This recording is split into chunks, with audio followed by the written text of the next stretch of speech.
just been a whole thing. Now we can get divorced because the king said, "Fuck it." Oh wait, no, that's something else.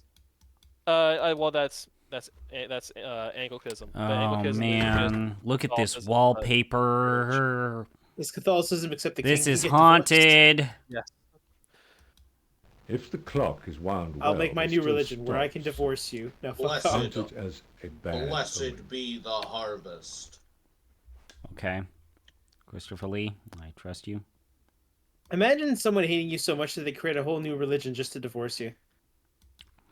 It's not that he hated her. It's He liked her. It's just she kept popping out baby girls.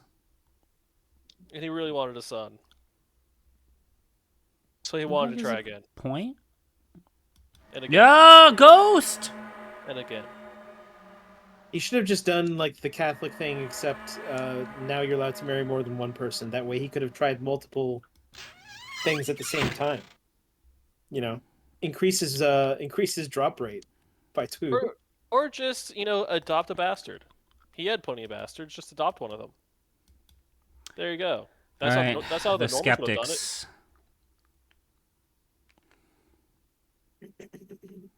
Okay, it's important to have.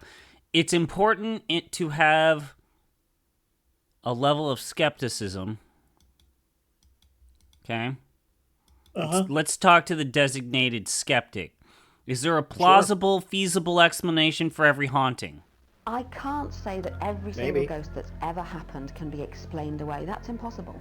All I can do is to provide alternative And the problem explanations with for why people see things. the Reformation is that they psychology, threw we out know a all of lot the Catholics that about knew the way people that imagine knew things, how to deal with the the way ghosts. they have hallucinations. So then Now, the you may ghosts in think you Britain have to be just mad to like have hallucinations, became but you don't at uncontrolled all. and We it often, turned into a you problem. walk into a room and you see something and oh, there's my cat. No, it's not. It was just a black shadow on the floor. And so now you have like these that sort of thing whack-ass Protestants happens to going in everybody. and And if it's trying to not like extreme, relearn how to you handle can think you've ghosts. seen a But there are many other psychological processes as you can see, they're involved as bad well. at it. Things like just before you fall asleep. Yeah, they're you too busy may making get guns. hypnagogic imagery, which can be very, very Yeah, powerful, like- or just when you're waking up. guns don't work hypnagogic on ghosts. imagery, Ghosts which don't can care seem about absolutely guns. realistic. Now, all of these things and many more. What may if you made a account for ghost most gun? ghosts. Whether they will account Ghost for guns all, are something I don't different. know. It could To just talk be me that some offline about really ghost guns. convincing watertight Okay. case will turn up that I'll have to say, no way can that be accounted for by one person's mind. But I've never come across a case like that yet. I can't ever really disprove You all can't the really theories of all disprove the a haunting. Some Okay. theories just don't make any kind of sense at all. They rely on energies that we know don't exist. Everybody here They has rely on seen the kind of information Paranormal transfer Home that's never been Inspector, shown right? to happen.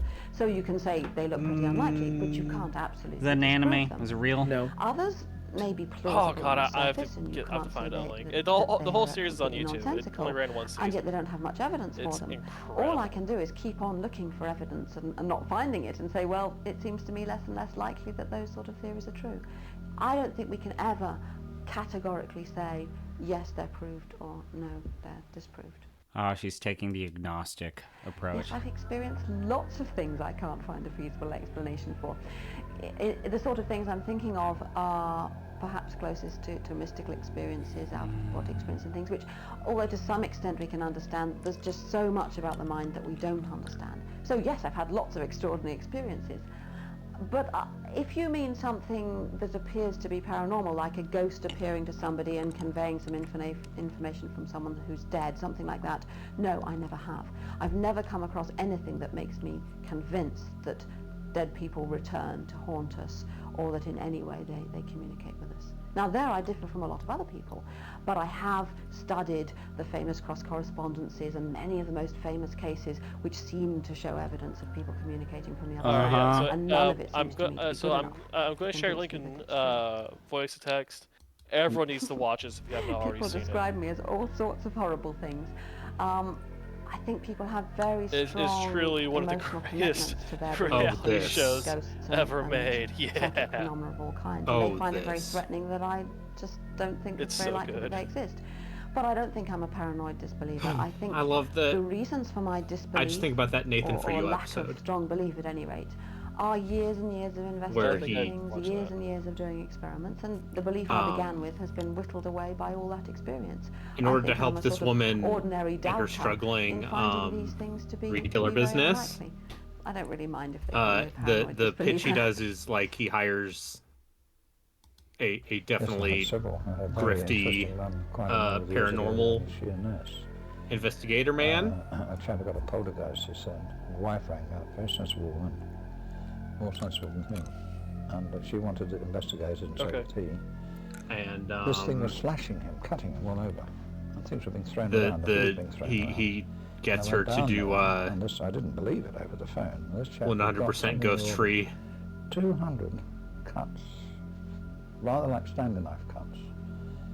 And to cut a long story short, that's what it was. I mean, that's a good He'd thing to cut put himself in a sales pitch, is that your products are now, ghost free. you talk about equipment. Yeah, earlier, and a it video actually camera helped there. her. Of course, you sit in the corner. Yeah.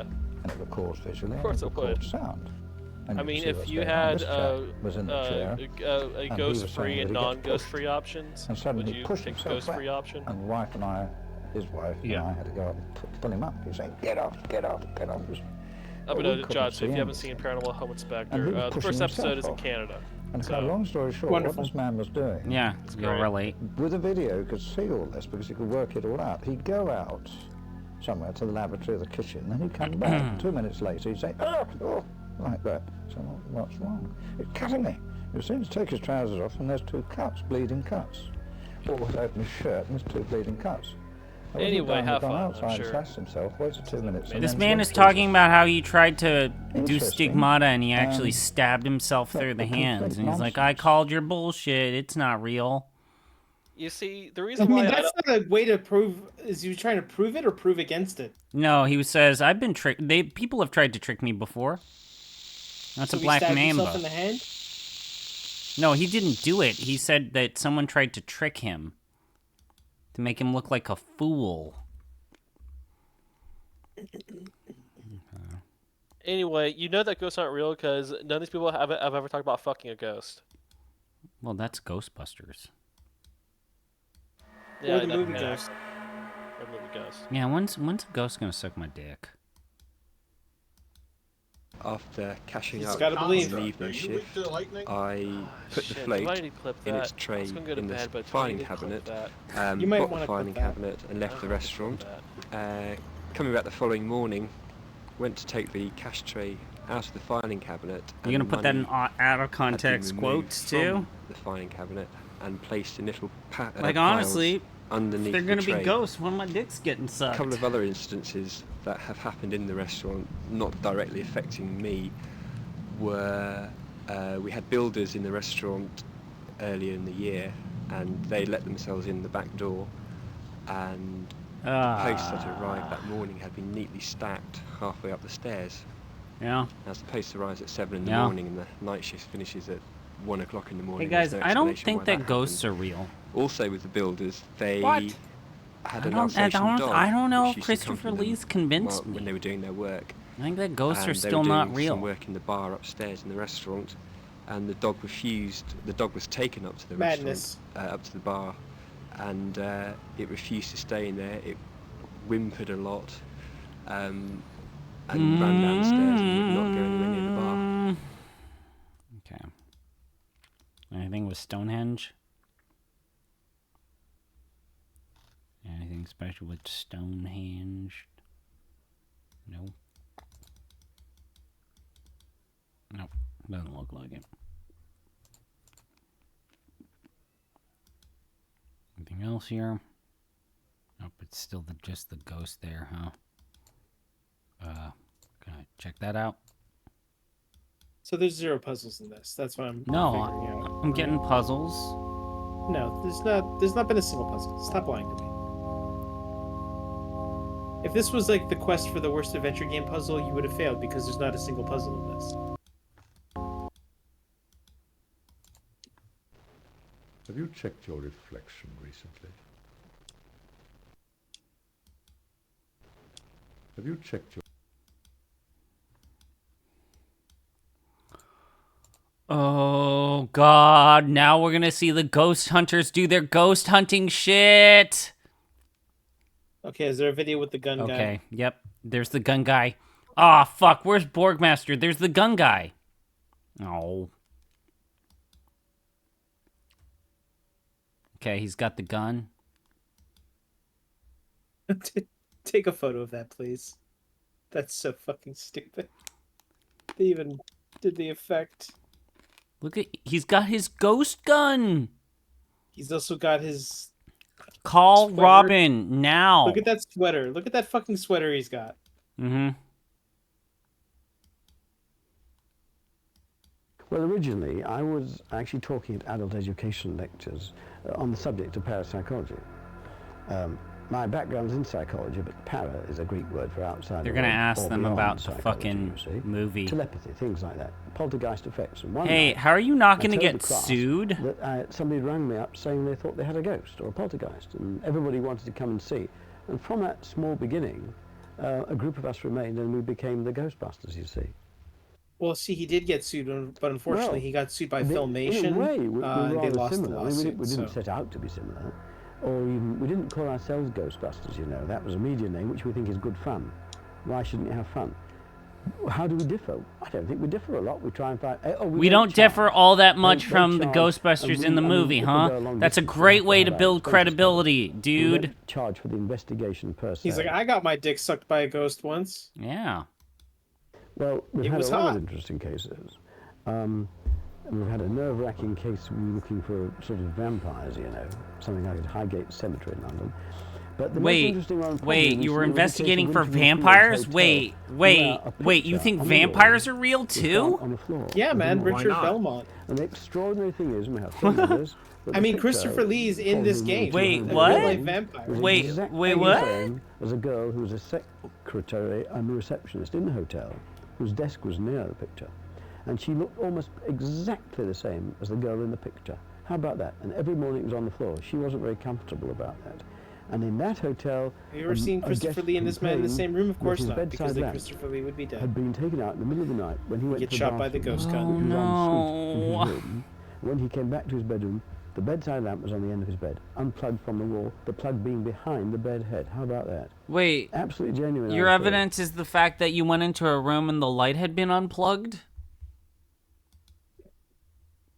Someone tried to save electricity. There's ghosts! Oh my god. This is pitiful. So do you like? What do you think this is? Do you think this is a grift, or do you think these people? This are is doing 100. Okay. We want to make So this is something. The clip is in voice to text now. Is it the question of is this a grift or do they believe it? I talked to like Stephen Novella of like the Skeptic's Guide to the Universe.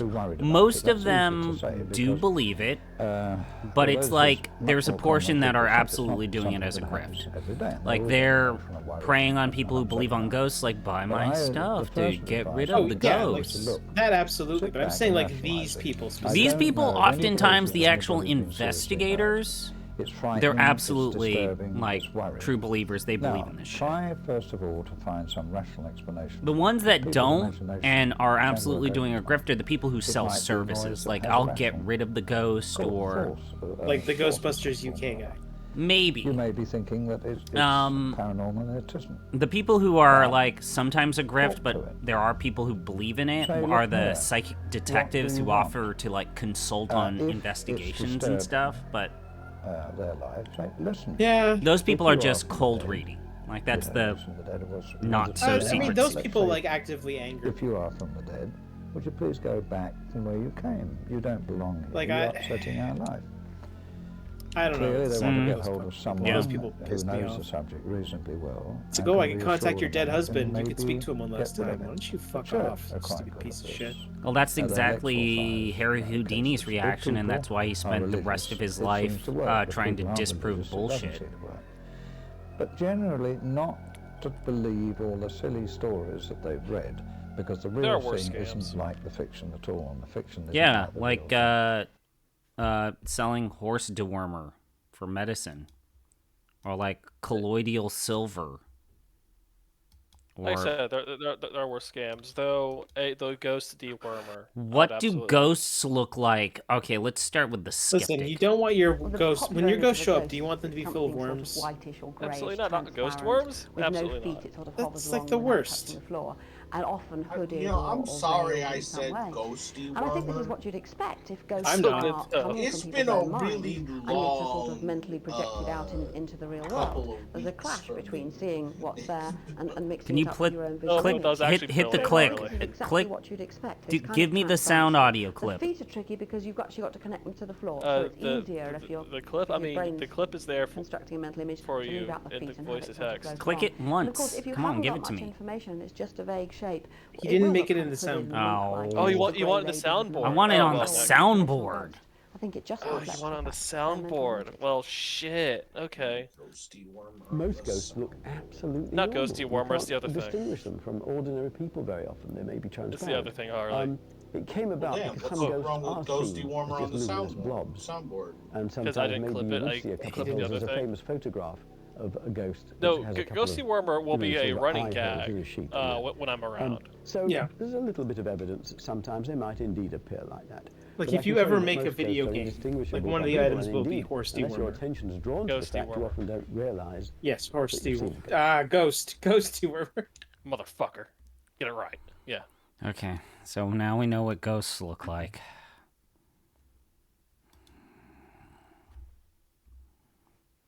They look like Ving Rhames. God, if only.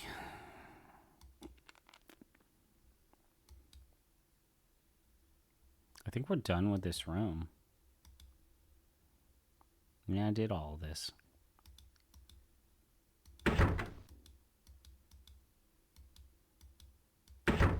Alright, here's the other bedroom. What we got? Ah, fuck yeah, we've got portraits. What you got? Have your views on ghosts and hauntings changed over the years? I was a very sceptical young man at school here in Cambridge. I thought I knew all the answers. Science would explain everything. You know. I used to Why do believe people that believe science could explain everything. I mean, scientific age. But I got a mother at home who was a very sensible little woman, and she seemed to be able to forecast what was going to happen. It was a contradiction, you see. I knew my mother was sensible. She wasn't nuts. My And mother yet could somehow predict or the other, future. science How seemed to can explain science everything. explain that? So I thought, well, I don't know, this is odd. And I went out to India, and I was in the Navy. And I In saw the some very peculiar Navy. things out there. The most peculiar thing, I was told that we were all on leave up in the Nilgiri Hills, which is South India, 6,000 feet up. And I was told that there was a fakir, a holy man, up in the mountains. What? And cut a long story short, I went up to see him. It was a long climb up this hill, and there he was on a flat piece of ground with a sheer drop on the other side. I had to go through a gully, and he knew I was there, and he said, what do you want? And I said, I hear you can do miracles. And he said, all right, okay, but you're far too materialistic, but anyway, I'll give you what you want. Look over the hills, my son, see, about 70. Look over the hills. Seven Arcana pacify this silly old game. twit. Looking over the hills, he's standing here. And I think, that's funny. Don't let me And I craft tell him it he's if I not there. can't He's the other side of a stream rushing down. Now, I was a boxer That's in those just days me. and very fit, and I couldn't have done it. And I thought, how'd you get there? Cunning old devil, ropes? Hell, couldn't do it. I can't do it. And he's saying, look over the hills. And I'm looking, look over the hills, and I thought, I better look over the hills. What? And then the voice says, well, my son, did that entertain you? And he's back to me.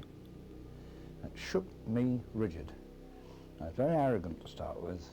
When I went down that hill from that little episode, I wasn't half as cocky as when I went up. My views about ghosts and hauntings, and indeed about many other psychic phenomena, have changed dramatically since I first got interested in them 20 years ago. When I first came to know about these things, and I read books about ghosts, and I heard all these stories about them, it seemed to me obvious to believe them, and I did believe them. And I started to theorize about, where could ghosts be coming from? Could they be, somehow imbibed in the walls and giving out vibrations? Could they, and I made up lots of theories of my own, and Okay. because I believed all the stories. Let's see if this works. After a few years of doing research in parapsychology and doing my own experiments, Yeah, when's a ghost gonna suck my I began dick? to become far more Hell skeptical yeah! because I didn't find psychic phenomena in the lab, but I still thought, well, out there are ghosts and so on. Okay. And then I began investigating, There you go. going to haunted houses, being called on when people had poltergeists. Okay, so we've got a good. Gradually, the same thing happened there. We've got a The good more I update began with to this learn woman. about them, She the more I apparently saw has them like firsthand, hardcore been like, the yeah, I more was really too nice questioned back in the people day carefully, about these the more ghost it seemed to people. me that psychological phenomena and not psychic or paranormal. No, they won't leave me phenomena alone. behind the ghosts. She apparently also was diagnosed with chronic fatigue syndrome. Which, knowing a family member who has that, it's a real bitch.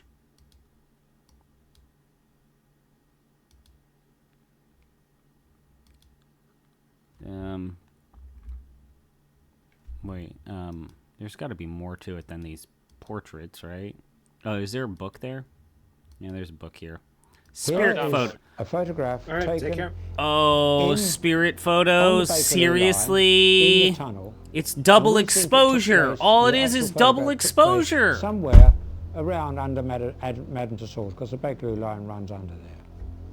This was taken by a lady who is married Right, but to what a is this Chinese supposed gentleman ghost holding? whose nephew had come over on holiday, and they were on the underground train when this lady took a photograph of her young nephew. He had a camera in his hand, and she took a photograph of him. When the photograph came out, there, in the window of the train, in the background, is a picture of a man in an electric chair.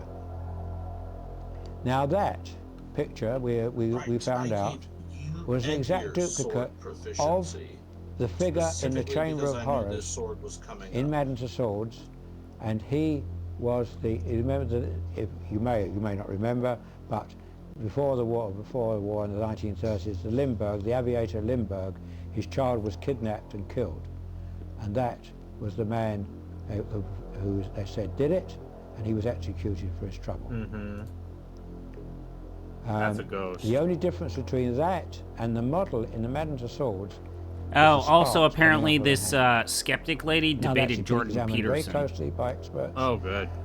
We're almost on whether certain God it's is not a needed to poster. make And sense anyway, of what's life. a poster doing in the Oh boy, that sounds like tunnel the of the most underground? insufferable Debate draw to your own subject conclusion. yourself to? But when I Yeah, that sounds interviewed like this lady, and I said to her, well, after You debated Jordan Peterson about the By the way, what's your necessity of hobbies? God She in says living an criminology. ethical life, huh? So have we got an example of what we call thoughtography?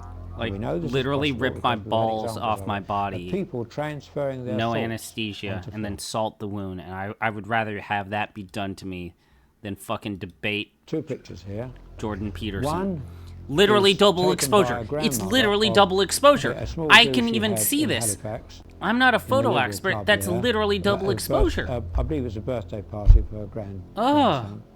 And she took some That photographs just looks of like a his DVD entertainers cover. on the stage.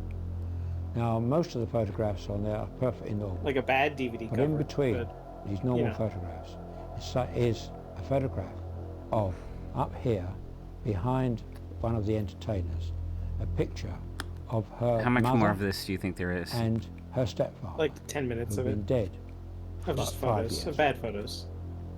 Now, Is it I like asked giving you her, like explanations for these photos as well? Also, I said, can "Have you tell got this any is other just a pictures guy with a fucking mother and stepfather?" She bed said, cover "Yes." on She them. said, "I similar." Like, She it's said, not "Yes." even... Are And you she showed goddamn kidding me? The picture was very similar to that. Hang on, can you but draw the the mother eyes was in? wearing a different dress, and Maybe that'll make it more believable. she was about 10 years. Good the mother and the father were Lord. about 10 years older and had white hair. This is So here we clown have shit. A duplication, literally, of a photograph. Look at this taken clown shit. Brayden. Much I see later this, in life. yes. and This yet is they appear literally a dude much with a younger. sheet cover on Quite them. extraordinary. No explanation for that. Here, this No one was explanation for that. taken in some caves Remy, in the come south here. of France. The woman who took this picture said that she was alone when she took this picture. She took it from a gallery. There are other people in this. She was with a party of people. They'd moved on, and she took the photograph on her own there, standing by the railings. When the picture came out, there was this white cloaked figure there, with its hand on Dude, the you seriously handrail, think the white and on cloak the figure is and on real? the hands Oh a my couple of god, rings. just kill me now. Kill me now. This I is mean, the white cloak classic figure is type. in that image because they took a Apparition. photo of a dude with a sheet over him. So, you know, Two he's pictures technically here. not lying.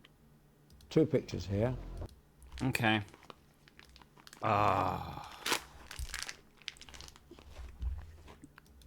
Uh-huh.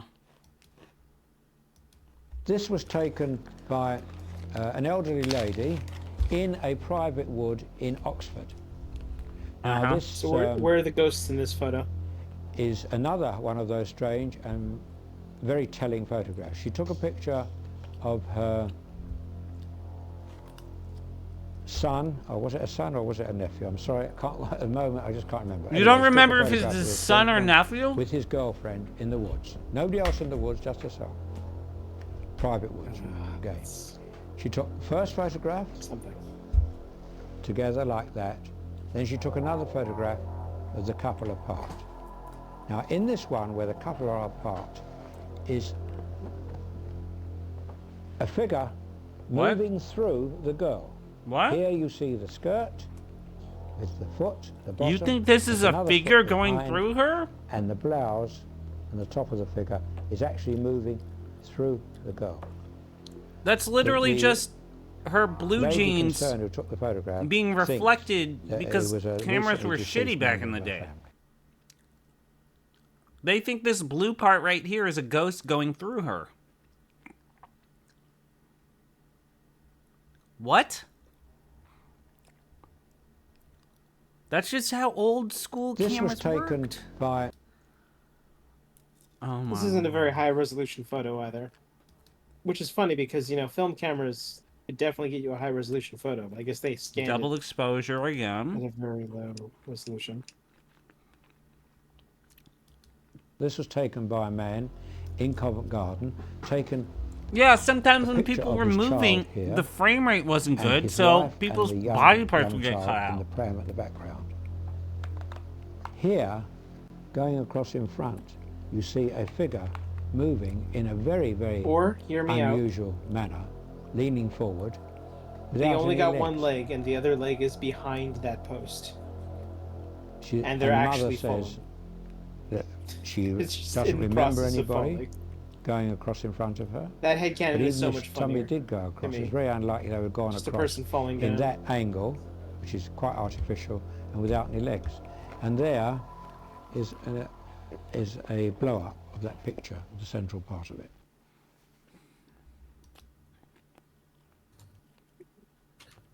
This was taken by a man. I hate this. Okay.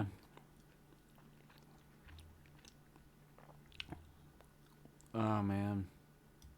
Here we have Is that someone two with a photographs fucking plague taken mask on? in the Yeah. Austrian Tyrol by Totally a group legit. of English.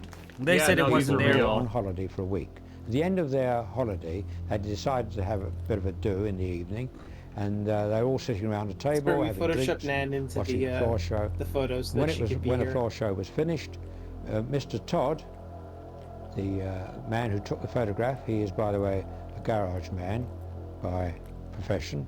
He's amateur photographer, doesn't know, he doesn't handle a camera. It better than really is anybody else. funny how, like, these sorts He of set up his ghosts, camera you, at the you table see in them a front lot on less delay, now with 10-second new cell delay, phones. Went back, sat Yeah, down, weird. and the camera went off. So one of my But favorite, like, examples of flash how, went like, off. cameras were just shitty So immediately got was up, the old went rod back to the table, theory. had a look at the camera, People were couldn't do taking, anything like, wrong, using their old reset the camcorders and delay, recording went stuff, back, and they sat down. were reporting these This aliens. time, the camera they went were off with a flash. rods. And they were weird, like, Well, antenna-looking anyway, eventually rods went home, flying had looked around. through all the photographs I took on holiday. And it's actually put them been in the drawer, proven and that it was just because the Sometime low later, frame rate in one of the early other people in the camcorders and party came to cameras visit them.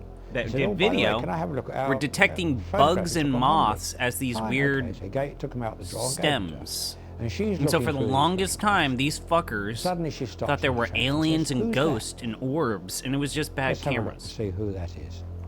Here is the second photograph. And the second photograph, as you see, are just the people sitting round the table. Nothing particular about it at all laughing and joking.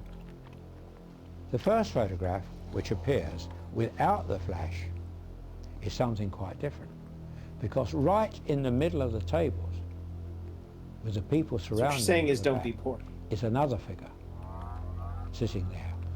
And you won't be 15% too big, slightly out of focus, when everybody else is in focus except a woman on the left here and the man who have moved slightly, but she is out You of admit focus, the I'm camera's assured out by of the focus photographic experts for the shot. That is Huh.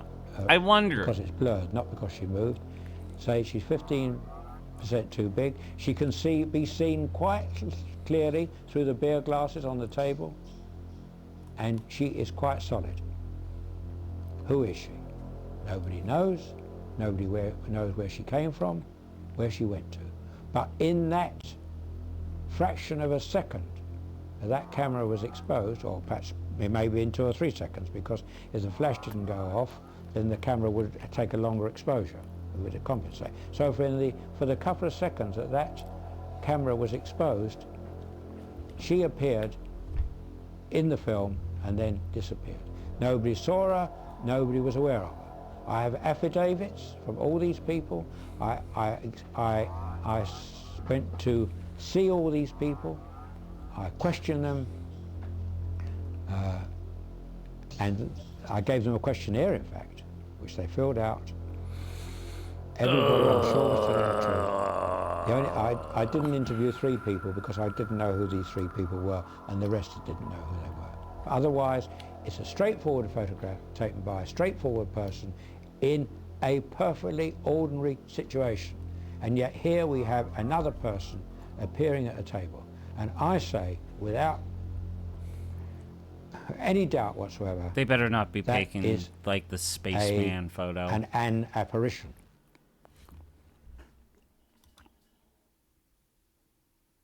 Here we have... Look, it's blurry. You can tell that it's blurry. Here we have 2 photographs taken... All right. Ghosts. I've always said that if, like, ghosts are real, we'd have a lot more proof than just creepy... If you want some advice to get ahead, there's more to the laboratory than meets the eye. Uh-huh. Okay, Christopher Lee, that was fucked up.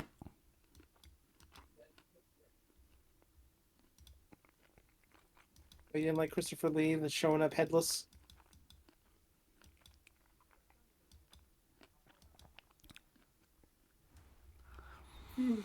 Okay. Well, I think that... No, I want to talk to you. Okay.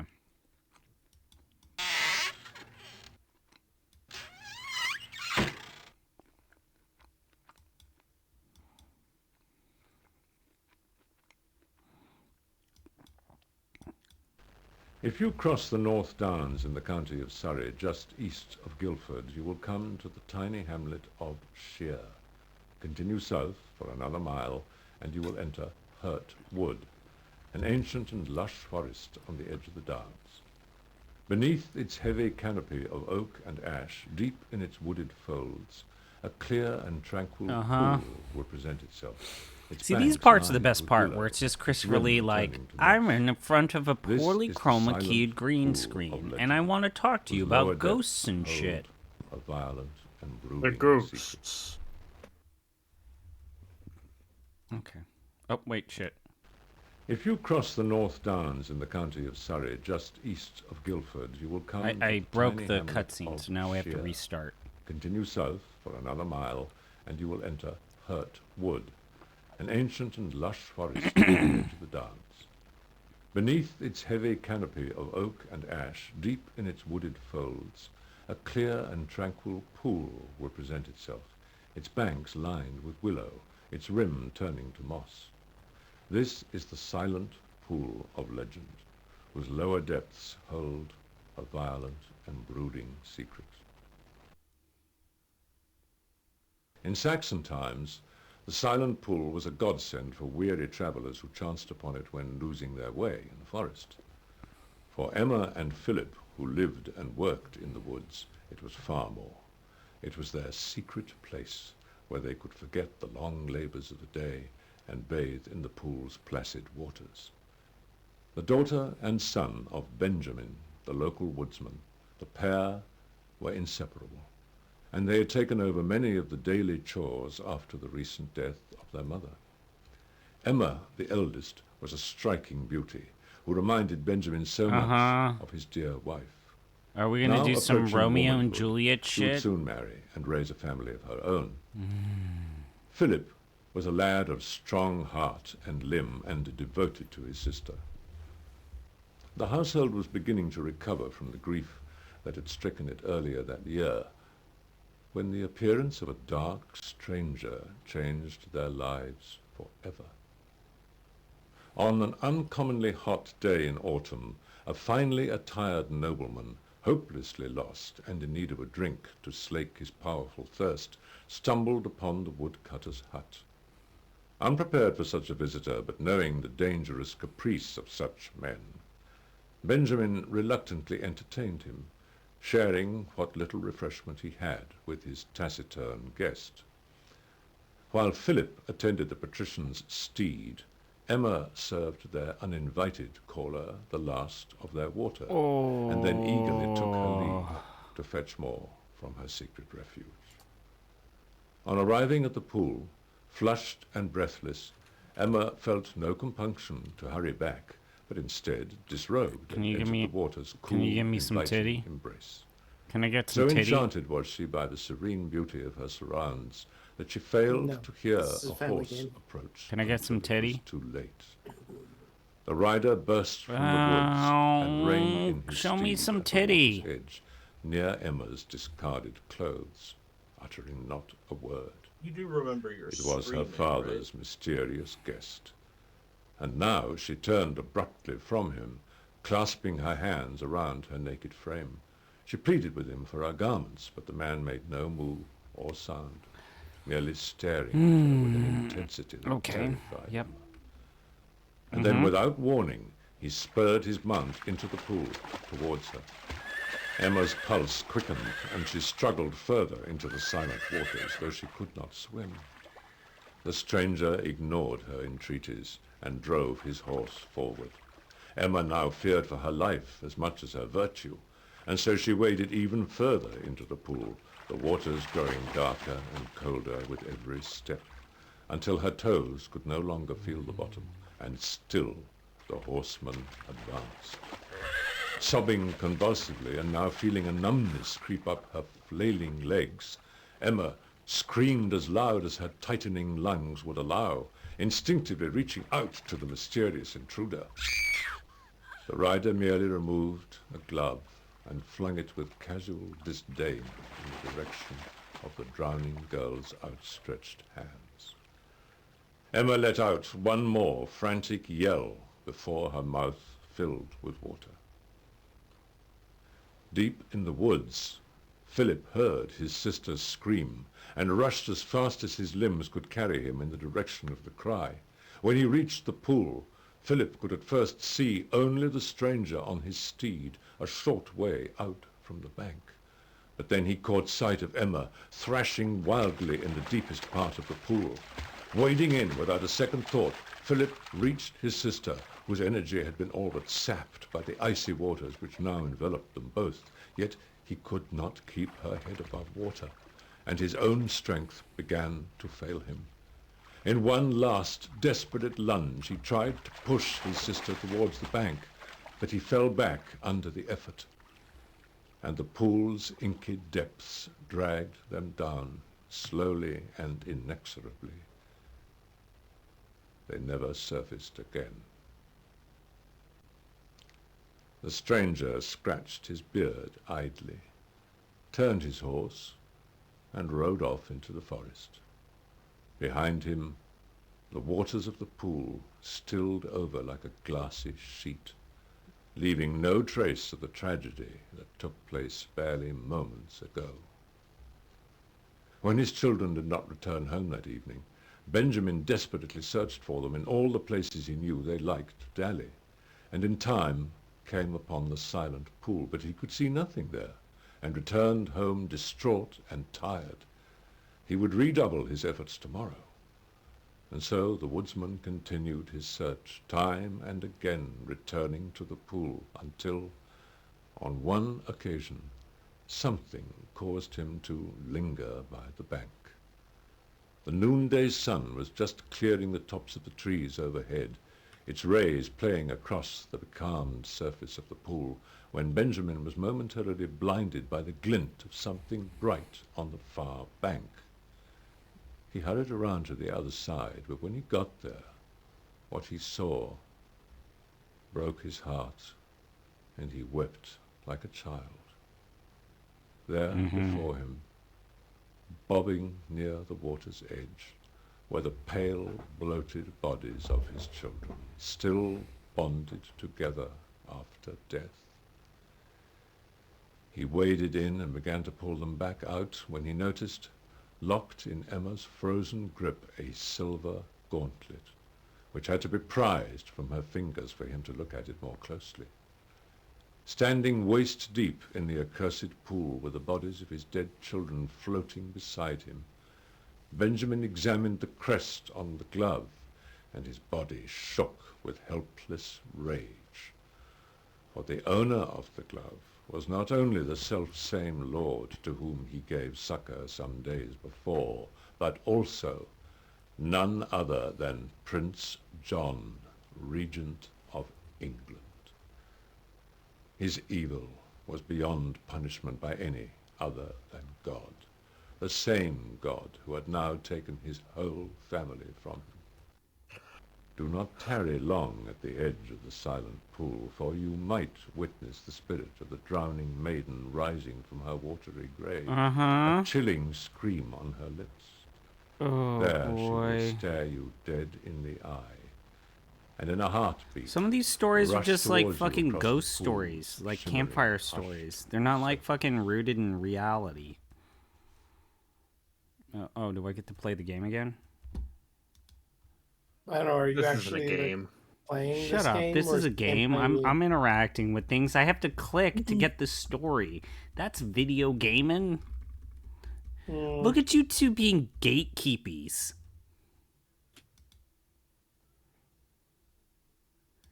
Gatekeepers. Keeper of gates. That's what you is. How's it feel to be a gatekeeper? Feels fine, actually. Have your views of ghosts and hauntings changed over the years? I've already watched this.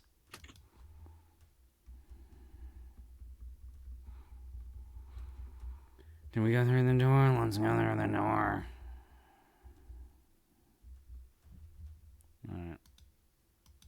What? The answer lies in Easter. What? The answer lies in Easter. The answer lies in Easter. Oh, we've got a puzzle, guys! I can't open the room until I find the answer. It lies in Easter. We got a puzzle. We got a puzzle. Are you excited? No. I love a It's good too late. puzzle. It's a video game. Took too long. It's a video game. I got a puzzle. I gotta solve something.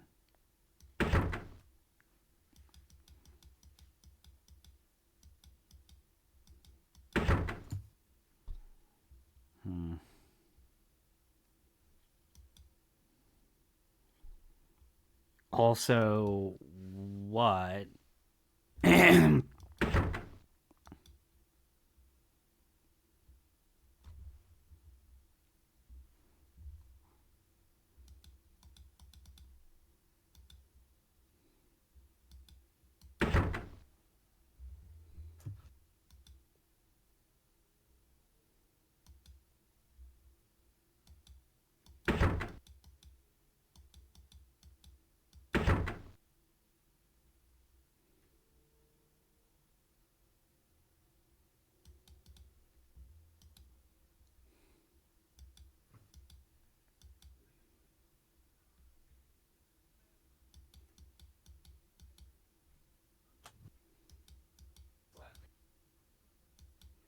Look closely at the cinders within the hearth. If you find any that are shaped like a coffin, there may be a death in the family. Look. So now we gotta solve puzzles. There's a real video game happening right now. Real video gaming. I don't believe you. Video game skeptics.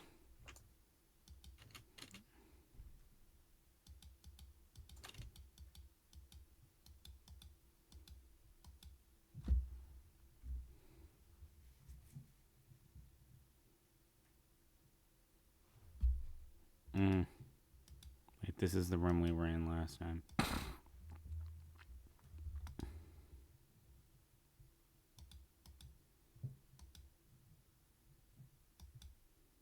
Wait, no, this is a different room?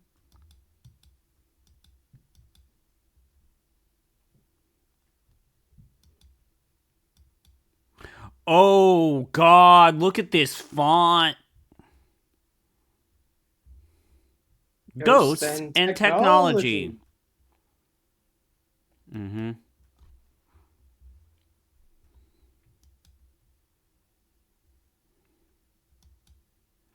The Robo-Ghost. You're a Robo-Ghost.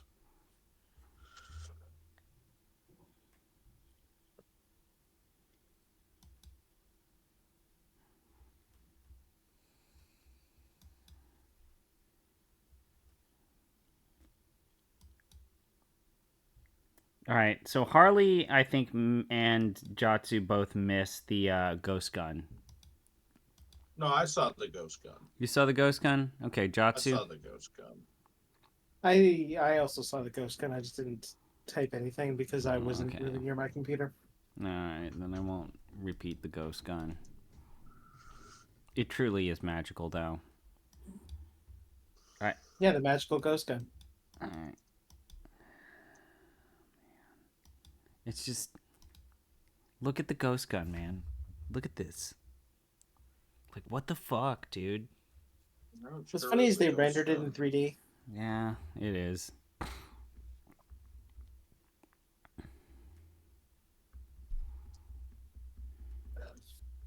It really is.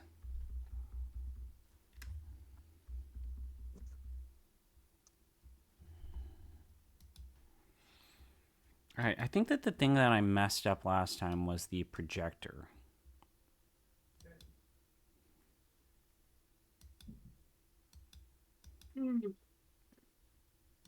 Yeah. Tired? Yeah. I'm gonna finish up this last little bit in my game, and then I think I'm heading to bed.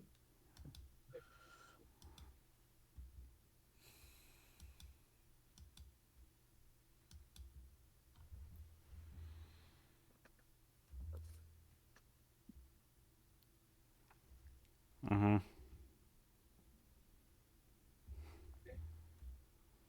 Mm-hmm.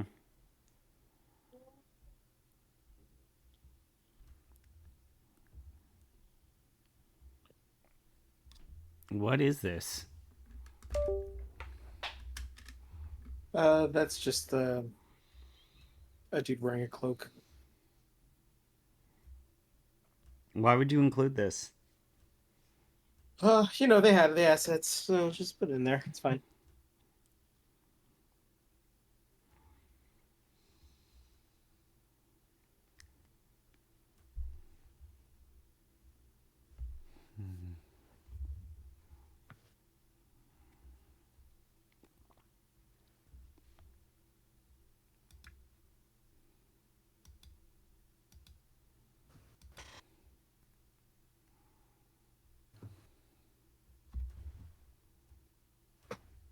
Oh, I haven't interacted with the compooper. I gotta do my compooper work. What does that even mean? I gotta use the computer. Yeah, that's not what you said originally. Uh-huh, compooper. Gotta touch my okay. compooper. Right. Nope, don't. Uh-huh. Oh, it's just a Wikipedia page. No, it's Black a ghostly shuck. glossary.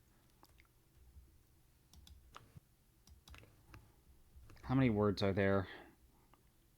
Halloween. How many words? A lot.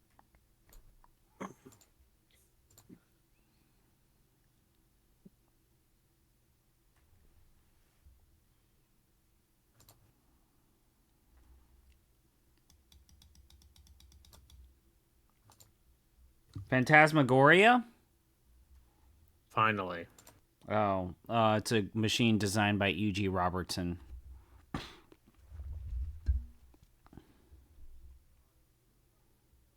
What's a planchette? Oh, bored.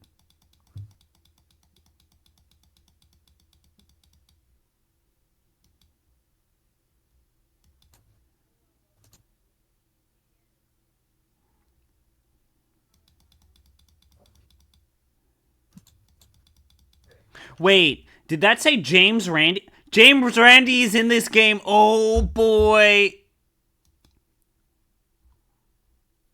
Oh, okay. James Randi, one-time professional conjurer, is famous for uncovering fraud and trickery in the world of the supposedly paranormal. He aims to uncover the illusions that he accuses media-related psychics and researchers of creating. Uri Geller, oh boy, the Israeli psychic who can apparently bend physical objects by using thought transference, was particularly targeted by Randi. Randi himself has been accused of concealing evidence that he could not find a rational explanation for. Oh no, he's been accused of something. I wonder who accused him of such things. Zombies. You know, at one point I heard that, Braden was accused of not beating Sonic Unleashed. Yeah, he didn't. I beat that game twice. Beating it. Because I also beat the Wii version. The entire time while you were playing the Wii version, you were just going, Wii! Because you were having fun, see? I remember when Braden let himself get cyberbullied, yes.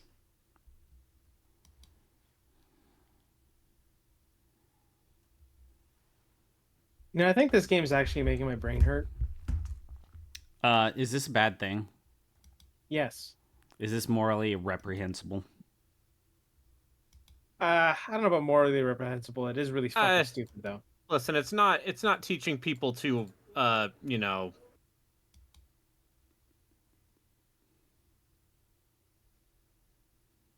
It could be worse. But it's not great. Be a whole lot better, though. I think I'm actually going to go to bed because I think this game is actually giving me a migraine with how stupid it is. Oh, what the fuck? This isn't a puzzle. This can't be. I'm not this deep into the fucking video game. There's a puzzle. Jesus fucking Christ. 2 hours and 30 minutes in. You found a puzzle. I found the puzzle. Alright. Okay. Do you know what the puzzle is? Do you know what this is even telling you to do? There's no game facts for this, obviously. No. No one's that much of a degenerate. I don't... You don't know how to solve the puzzle?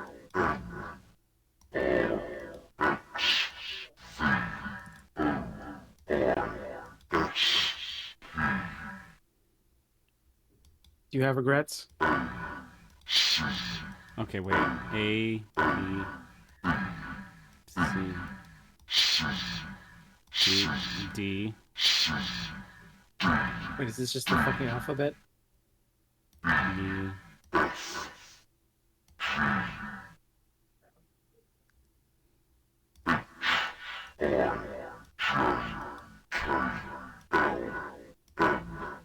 Are you just spelling ghosts? Because if you put G and H, it doesn't disappear. Okay. So you know where the O is, you know where the G is, and you know where the H is. Spell ghosts. Yeah, you could finish the puzzle right now. You just need to spell ghosts. So the first red bottle on the left.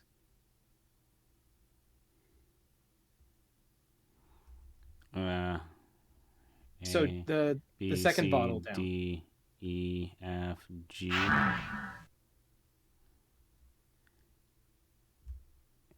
Yeah, now the bottle directly to the right of it. Just keep going until you see that. I, J, K, L, M, N, O, P, Q. You need to spell ghosts. S, T.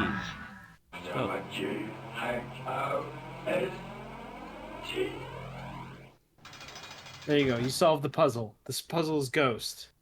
The name of the That fucking was an video game. actual puzzle. Yeah, the puzzle is fucking Ghost. I don't know what to tell you. Jatsu's a genius. I'm not a genius. This game's just stupid. We got an extra scene. Yeah, we're getting extra content. We're getting extra content. How else would you have seen this without my, brilliant mastery of the word of, the one word that this game just keeps hammering into you over and over and over again. Mm-hmm. Okay, there's a puzzle. We meet again, my friend. I'm afraid that I have misled you No, it's slightly. just, they didn't... My life ended long ago, and I've Jesus become Christ. part They of this. didn't even try, did they? I now know the answers to all its mysteries. He but actually I is a cannot tell you. ghost. His character's been You must dead. make your own decisions about ghosts and spirits, and wait until you leave this world to find the real answers. I wish you good luck with your quest. The real answers are the ghosts we met along the way. No, they're not. Mm-hmm. We met the ghosts along the way. I'm convinced. Christopher Lee convinced me that the ghosts are real.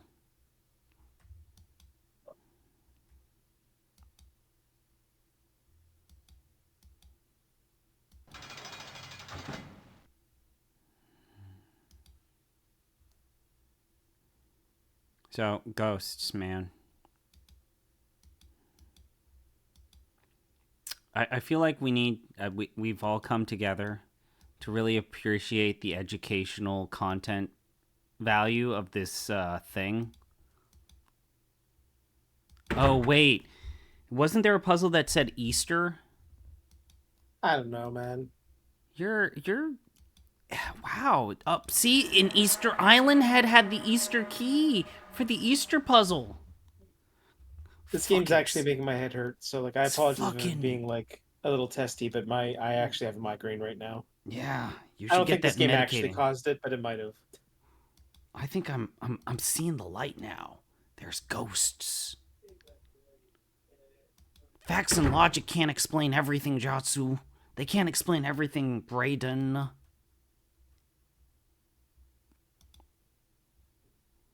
Whatever shall I do? Look at that chair, man. Fuck that chair. You know how to have sex with that chair? Hey. Justice is often blind, and there are some who would sooner take the law into their own hands than see a crime go unpunished. The case of Nell Cook, the servant of a canon of Canterbury Cathedral, plainly illustrates the dangers of setting oneself up as judge, jury, and executioner. Nell Cook tended house for the new canon of Canterbury story Cathedral as time, best she story could, time. and was rewarded for her diligence and devotion by deceit and gross impropriety. She had not always felt this way, and when the canon gave his first mass in the cathedral, she was suitably impressed by the character of her new employer. The old canon, who mercifully passed away after many years of ill health, was a kind but ineffectual cleric, more concerned with getting his meals on time than spreading the word of the Lord. Now, here before her was clearly a man of passion, who had directed his considerable energies and charisma in the service of the church.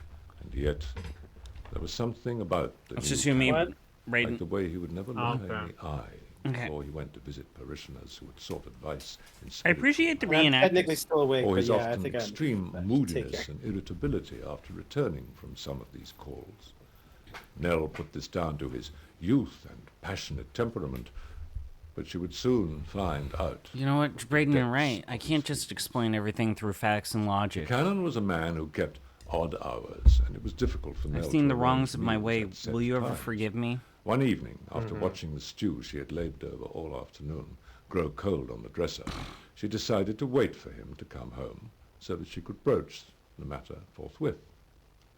Late that night, Nell was drifting in and out of sleep in the kitchen when she heard the scuffle of feet and whispered giggling from the drawing room upstairs. She couldn't believe it was the Canon. She crept up the stairs to catch a glimpse of the intruders and was sickened he's to the in that stomach game. by the sight that greeted her eyes. Yeah, he's in this game like 4 The young times. Canon, obviously inebriated, was on the settle Really being getting their very fucking familiar money's with a worth young out of woman. him. But the real shock yeah, came you need when the maximum priest's Mercer. companion turned around. If you make an revealing RPG, you herself must as have none Matt other Mercer at least than in his as own one NPC, niece. preferably like 5. Nell could bear the scene no longer and stole off to her own room to a fitful rest. In the morning, the niece was nowhere to be seen, and the Canon seemed in particularly high spirits. His hypocrisy appalled Nell, and she had to take her leave with some feeble excuse about tending to something on the stove. So there's In the no real kitchen, end to a this, so I think I'm just going to get to like Nell hour 3 and brooded then over the call it night's at there. events. She decided to bide her time, as this might be an isolated indiscretion, not uncommon amongst men of the cloth. But deep down she feared the worst, and her instincts were soon borne out. The Canon's niece started making more frequent calls on her uncle at his quarters, and their conduct together became more brazen and unforgivable. It was not something Nell could discuss with anyone else, so she resolved to deal with the matter herself. One evening, when she expected the Canon's niece for dinner, she expressly made the priest his favorite meal, mutton pie, emptying a bottle I'm not a huge arsenic fan of into mutton. the filling, and grimly smiling at the irony of it all. After serving the pie to them, Nell waited by the dining room door, wondering at the effects of her special repast, but nothing happened. After the meal, which seemed to go on forever, the Canon congratulated her on an excellent dinner, as usual, and said that he and his niece Look at would that retire to face. the study where she would help him work on tomorrow's sermon. Man. Nell hurried to the kitchen to check that she had used the right bottle, when she heard a cry from above, the study.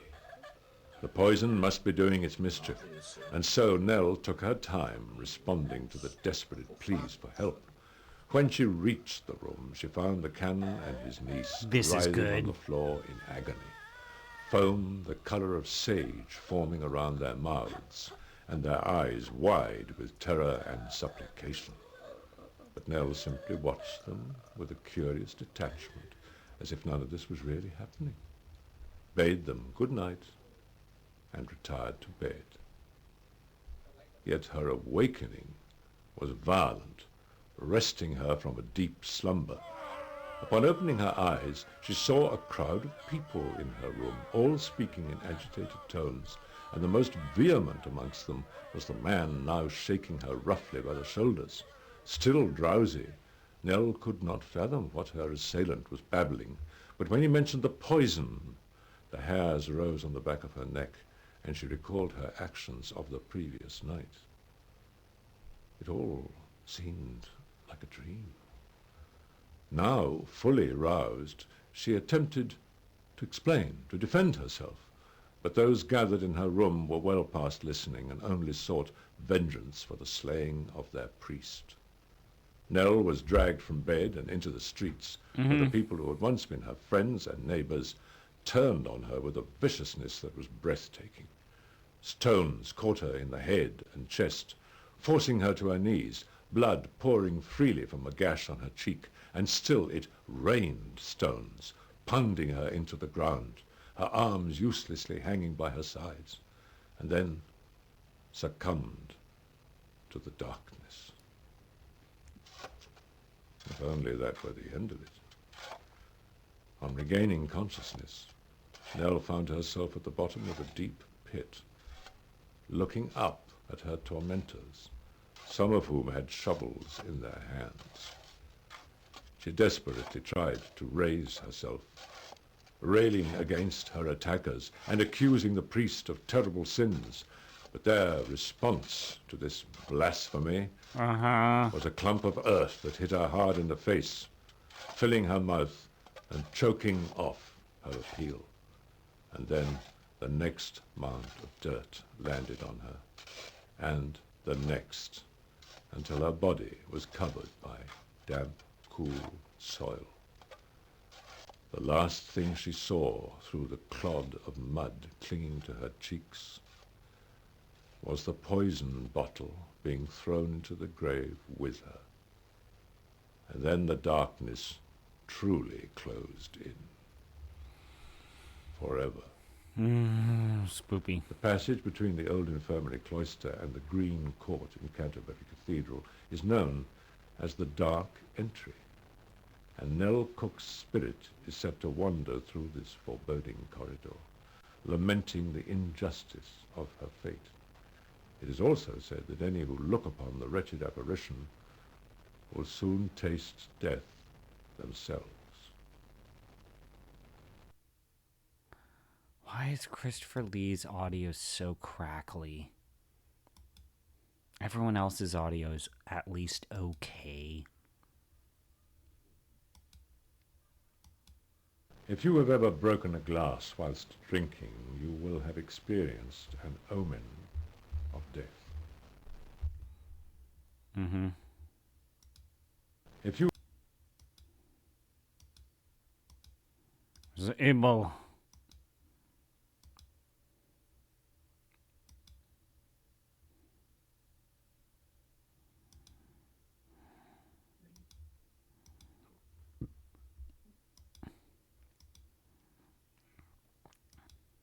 Okay. Okay. Just stay here. Oh, it's just a slideshow. No narration. No nothing. Okay. What does this have to do about ghosts?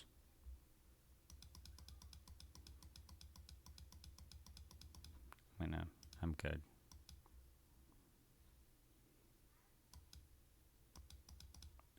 England's most haunted locations. Okay. All right. I'm good. I don't believe England's haunted other than its own people. What?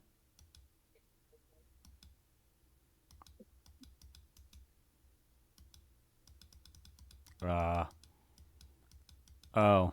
Uh-oh. The game broke. The game broke. Oh, what a shame.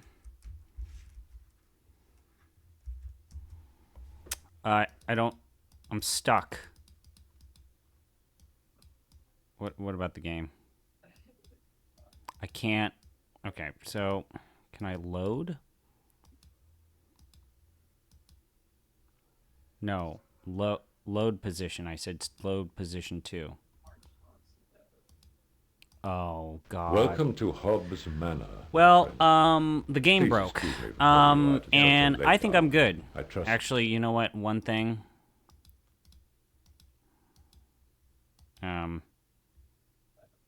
So what did we learn today, Braden and Harley? We learned that there's, ghosts. Ghosts are real. Let's finish this kitchen sequence now that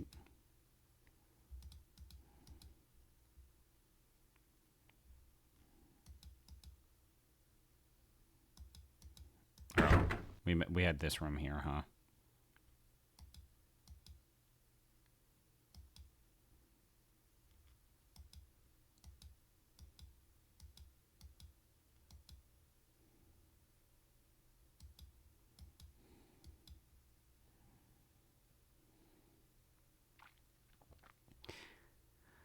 Jane Hartley is a social worker living in Yorkshire, England. A one-time skeptic, she has recently become aware that she has inherited her mother's and grandmother's ability to see ghosts. Mm-hmm. Yeah. They've been dismissed as cranks. Mm-hmm. What view does the Catholic Church take on ghosts? Well, I think it would certainly say that ghosts and hauntings actually exist. There are far too many numerous occurrences of things happening, just simply to be able to dismiss them. And the fact is that we've actually got prayer books, rituals, etc., with various sort of little services to try and help to cope with those situations where people are perhaps disturbed by them. So Catholic Church, and I would say probably the whole broad Christian church as well, would actually say yes, there are various phenomena that we experience that can't be actually put down to something which is tangible and visible. That's the way we are. I mean, we're actually moving, I suppose, most of the time as a church in a sort of I'm not spiritual immune to propaganda. plane. We're dealing with I'm a God, perfect first human of all, being. not directly visible to us. We have round about the church various sort of images, like stained glass images with angels on, etc. So yeah, we're always talking about things which are non-physical. If I can too, I mean, it's not language which is unfamiliar to us, certainly from the scriptures itself, and in the very end chapter of Luke's Gospel there, this is just after Easter Sunday, and Jesus appears to the disciples. Now, he's been dead 1 minute and suddenly he appears, and they're frightened. And he says to them, "Why are you so agitated? Why are these doubts rising in your hearts? Look at my hands and feet. Yes, it is I indeed. Touch me and see. A ghost has no flesh and bones, as you see I have." So the language itself is quite familiar to us. But this particular night, perfectly ordinary night, I went to bed around... Oh, shit. But this particular night, perfectly ordinary night, I went to bed around 11ish, which was normal for us.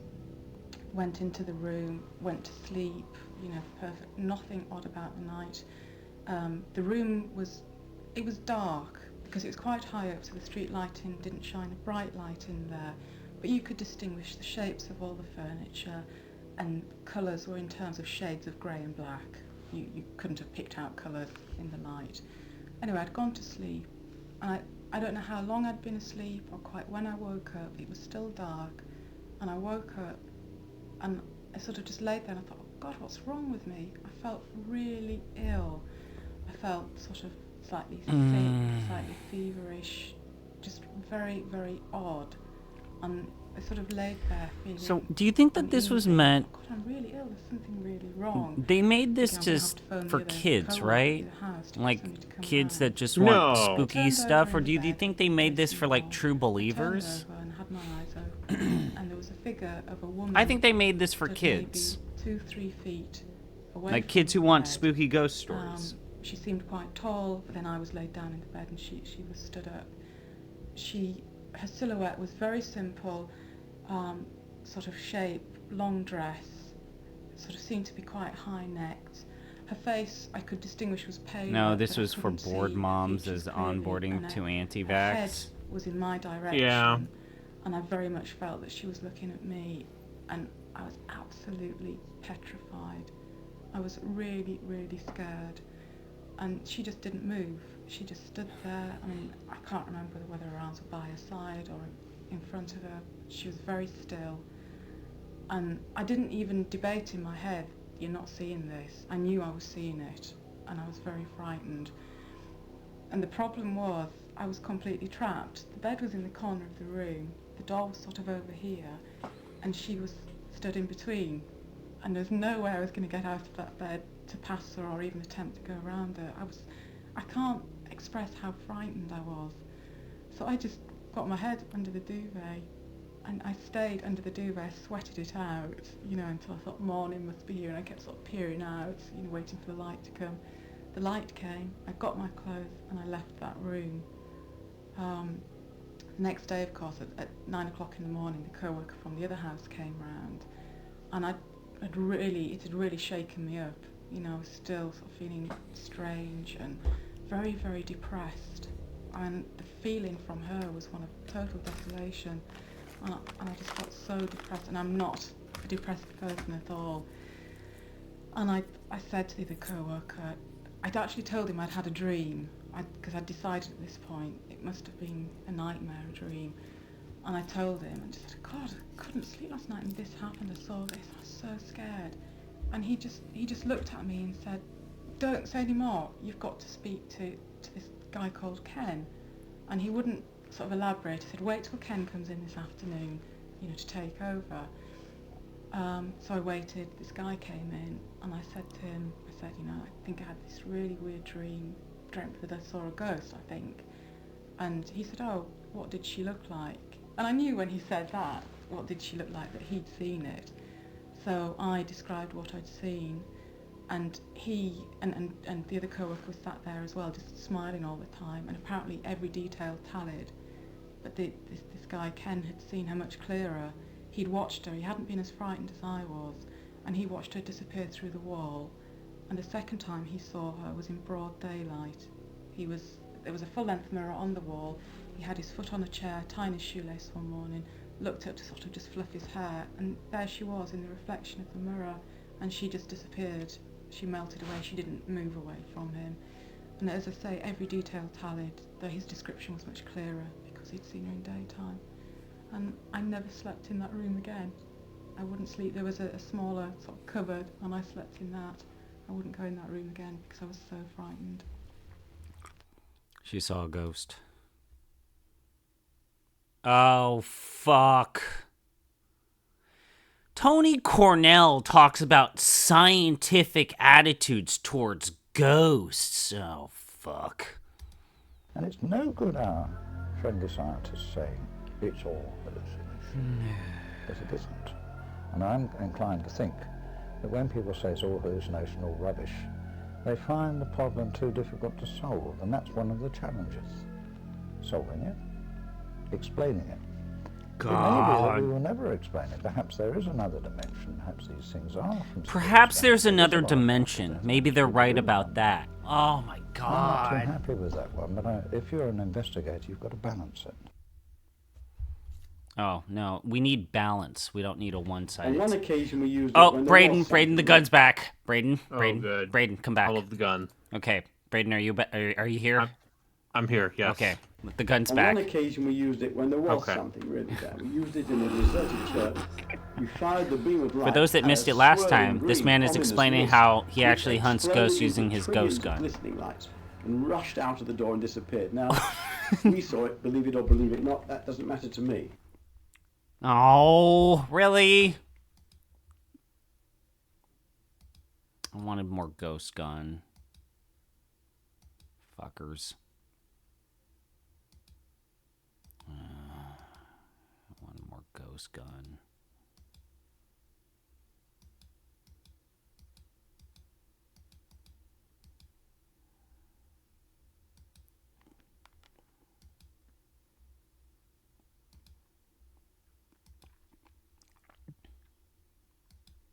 Oh, shit. What are ghosts?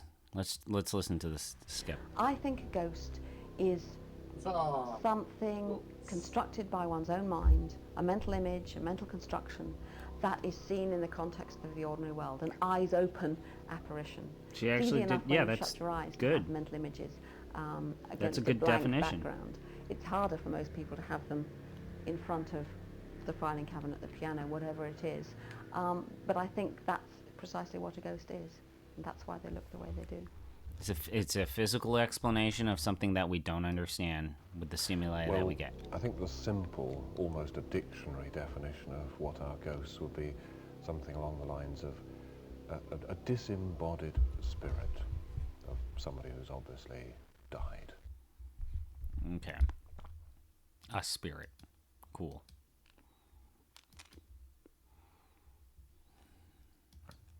All right. Love can be a bitter draught, its torment endless, as Edward Maybury learnt on that fateful Christmas Eve in Marwell Hall. Long had Edward courted his sweetheart it's another story. Jane, and finally their much-anticipated wedding day arrived. That Christmas Eve, the snow fell thick across the rolling fields of Winchester, blanketing all in spectral silence and sending a shudder through Edward Maybury as he raced his youthful bride home. But this was the most precious moment in his life, and he would not allow an ill whim to ruin it. When in sight of Marble Hall, Edward reined in his steed to allow Jane to pass him by and reach the hall first. As she dismounted, smiling triumphantly back at him, Edward cherished the grace and spirit which had won his heart, and his mood lifted. He rushed down the embankment to greet their wedding guests, whose coach and horses were just turning into the courtyard. They entered the hall, and the marriage festivities began. That wintry evening, Marble Hall came alive to the sounds of gaiety ushering down its darkened passageways and empty rooms. In the drawing room, which burst with light and laughter, the guests took the full measure of their host's hospitality and ate and drank and danced well into the night. As the hour approached midnight, Jane grew weary of the conversation, which seemed to invariably drift towards Edward's business affairs. Seizing on a lull in the proceedings, she gathered everyone together for a game of hide and seek. After all, it was the tradition of the day for a newly-wed wife to hide from her husband, who, with the aid of other players, had to find his spouse and receive from her a kiss as his prize. As the long, slow count to 100 started, Edward cast a wistful glance in the direction of his departing wife, and then she was gone. Jane, still a little giddy from the wine, wasted no time in seeking a hiding place. As her eyes grew more accustomed to the dark, she caught glimpses of the house in which she and her dear Edward would spend the rest of their lives. She made a mental note to persuade her husband to throw away some of the ghastly old portraits whose eyes roamed along the main corridor through which she was now moving. Yeah? When, at last, she came to the end of the passage, she stopped to catch her breath and removed from a seam on her dress a sprig of mistletoe with which to surprise her beloved. Clutching it tightly in her small hand, she moved on as the sound of her friends' voices approached. Outside, the snow continued to fall, and as the moon arced across the sky, the windowed chamber in which Jane found herself was suddenly bathed in an eerie silver glow, revealing a door she had never really noticed in her previous visits to the house. Finding it unlocked, she entered, closed it behind her, and proceeded excitedly up a narrow, twisting staircase which came to a tiny door. Fingers of light escaped from beneath the doorway, and Jane guessed that this must be the attic where Edward kept his own secrets. But the bolts were hefty, and it took all her strength to slide them free. The attic was damp and dusty and cold, lit only by weak shafts of moonlight filtering through the grimy skylight. Scattered about Jane were the tattered remains of Edward's past, boxes filled with childhood memories and dreadful furniture thankfully left up here. But best of all, there were plenty of places to hide. In the corner of the room, illuminated by a single strand of light, was a large oak chest which intrigued Jane. She was in luck. The chest was empty, aside from some cobwebs which were easily brushed aside. She had found her secret place and climbed eagerly inside, bringing the weighty lid down after her. She locked herself in a chest? Inside the chest, this is literally just that story from Scary Stories to Tell in the Dark. Yeah, filled her nostrils and mouth. This is just lying there in the airless quiet. This has nothing to do with the paranormal. This is just a spooky story that excitement and wine, and her limbs has no bearing on reality. Heavy. The princess fell asleep. Her prince would soon come. Jane awoke in a sweat, not knowing how much time had passed inside the chest. It was intolerably hot now, and she longed for the cool air outside. She gasped for breath. Where were they? Surely they should have tried the attic by now. This wasn't fun anymore, and she decided to leave the box, but the lid would not open. Try as she might, With all the force she could muster, the lid would not open. It was then that the appalling dread struck her. The catch must have snapped shut when the lid slammed down. Fear squirmed in her throat.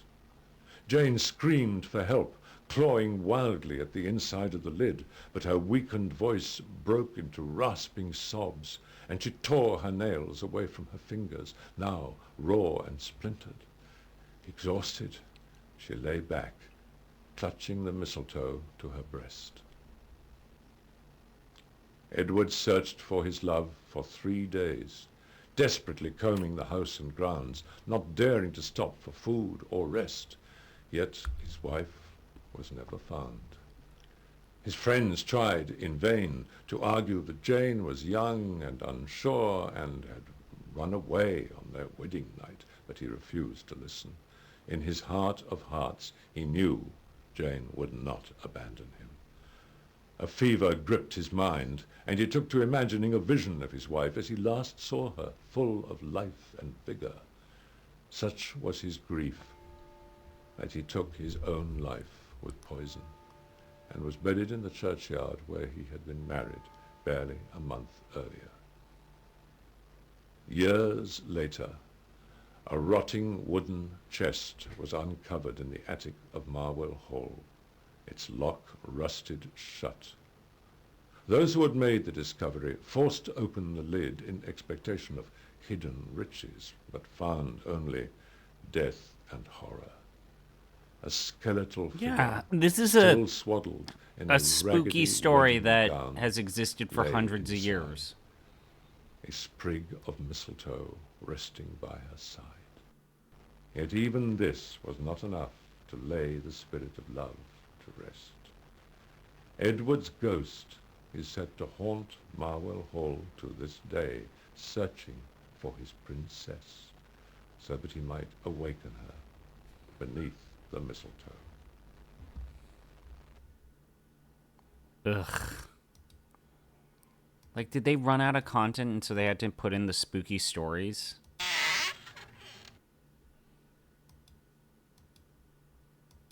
There are some for whom death holds no dominion, for whom a visitation from the grim reaper is simply an opportunity to challenge the Dark Lord's presumptuous presence.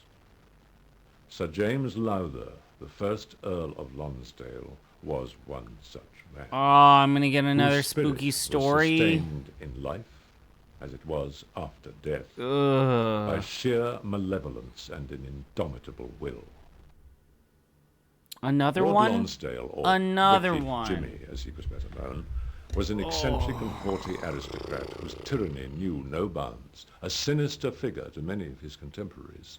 His greed for Like, power this is what in both this business is and pretty politics awkward was to have, like, rapacious, these weird, like, and it was a spooky foolish ghost stories peasant who did mixed not with, meet his like, criminal these weird extortion of bunk grain ass and livestock. paranormal people.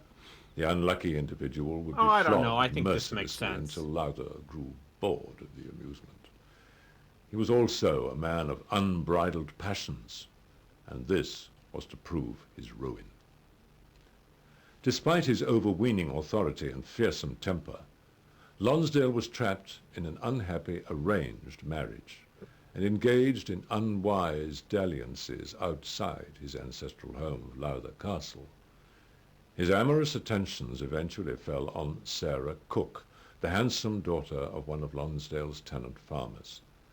But as Sarah was considered of common stock and below his social standing, he was forced to keep her as his mistress in lavish style at his manor house in Hampshire. By and by, his love for Sarah grew, softening his mood and bringing much Yep, spooky story time, Rio. life. But it was not to last. Oh, we gotta show Rio. winter Rio, of have you seen the ghost gun? Were you here when we saw the ghost gun? Sarah fell unaccountably ill and died at the manor. There was no warning and no time to grieve, and so the Lord of Lonsdale reverted to his old ways and simply refused to accept her demise. Sarah's cold, stiffening body was left on the bed next to him, much to the disgust of Lowther's servants, who were forced to play along with this gruesome charade or face dismissal. For the first few days, the chambermaids cleaned and dressed the deceased and brought her down to dinner when their master returned from business. The two of them would be served their evening meal at the same time as usual, but maneuvering the cutlery between the corpse's frozen fingers was a grim and nauseating chore for the young lad who attended table. I got maybe 20-ish minutes no amount of still in me. Could disguise the sickly stench of death, as Sarah's putrefying flesh slipped free of its bony scaffold. In due course, the servants could bear it no longer, and left Lowther alone with his skeletal sweetheart. Wicked Jimmy then had the body placed inside a glass-fronted coffin so that he could gaze upon what was left of the face that had once so bewitched him. The days would drag by interminably, and he longed to rush back and be with Sarah, who would listen patiently to his stories of the day's progress and his overtures of love, all the while staring at him with vacant sockets and smiling her grisly smile. He didn't need her to speak. He knew what was in her heart. But the inevitable could not be put off forever. As the body rotted and frayed in its bower of glass, Lowther was exhorted by the few acquaintances who dared visit him now to dispose of the body. It was not right for Sarah to be denied a consecrated burial. Her spirit could never be at rest. And so, 2 months after her death, Lowther buried his beloved at Paddington Cemetery in London. And it was a real thing that people Wicked did. Jimmy, the scourge of the Westmoreland countryside. People would actually returned just leave to out Lowther Castle the corpses of the broken people who were man. passed in their family out for Gone display was the for rambunctious despot, days, to sometimes be weeks, replaced before by actually a finally desolate burying figure them. He suffered chronic bouts of depression. Basically, providing community members and family members the opportunity to travel long distances to say goodbye to the corpse, and it was considered close enough or good enough. Mental health-wise, healthy practice. And there were few tears. Physical health-wise, horribly bad in terms of spreading disease. As the lid was about to be placed on top of his coffin, Wicked Jimmy suddenly sat up, eyes blazing, a sharp hiss of air. Their sleep schedule is still messed up. The tremendous force of his movement knocked the attending vicar off his feet and caused a gasp of horror to break out from the assembled mourners. Wicked Jimmy had risen from the grave like some demented Lazarus to strike terror into the hearts of his neighbors once more. However, a collective sigh of relief shuddered through the gathering when, having had the last word, Sir James Lowther sank back into his casket, which was hurriedly nailed shut. But if the people of Westmoreland thought that was the last they would know of the bad lord, they were sorely mistaken. Lowther Hall was the first to bear the full brunt of his homecoming. The upper floors shook violently as his ghost strode about in a rage that forced those few kinsmen who had remained in the castle to cower in the chambers below.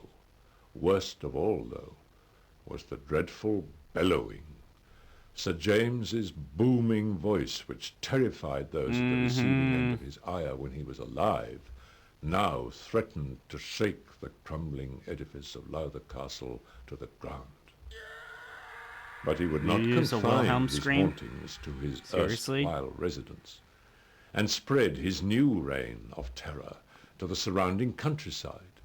Dressed in black, thoroughly dishevelled and sporting a manic gleam in his eye, the first Earl of Lonsdale drove a spectral carriage pulled by demonic chargers through the quiet lanes bounding his estate.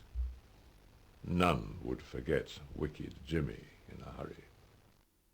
Death may have hauled the physical form of Sir James Lowther, defiant till the end, into the void, but his spirit would not be denied.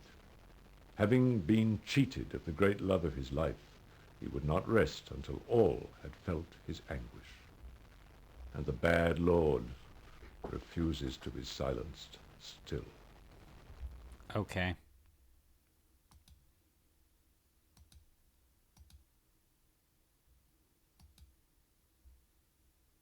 Wait. Oh, wow.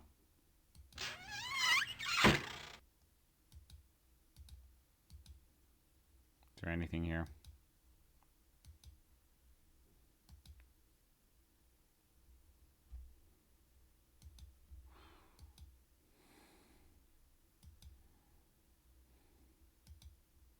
I've already interacted with those portraits.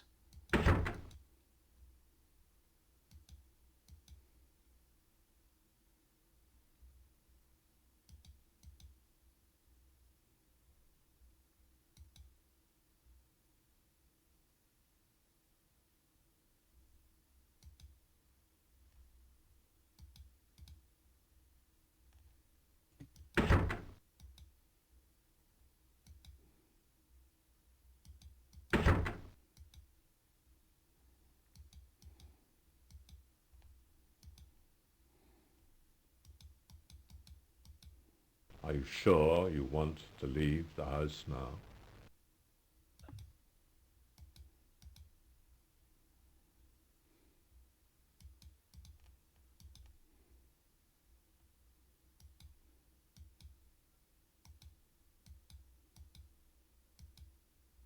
Oh, spoopy.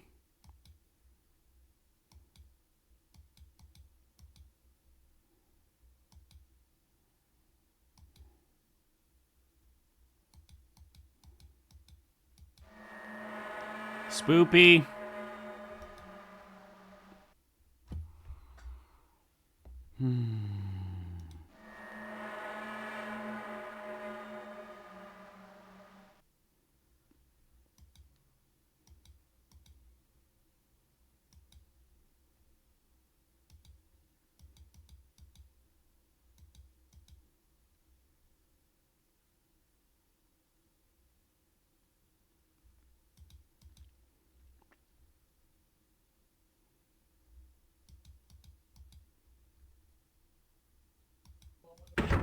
Oh, wait, no, that's not where I wanted to go.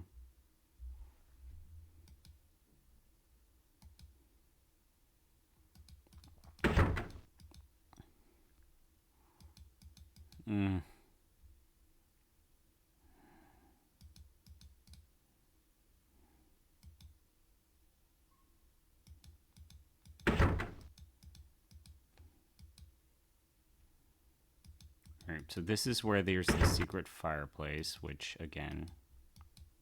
Look. Okay. I've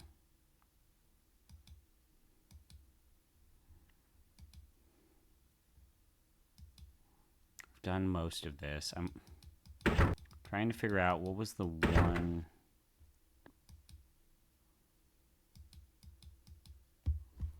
Oh, man. There was a door that I'm trying to re-trigger. So that I can...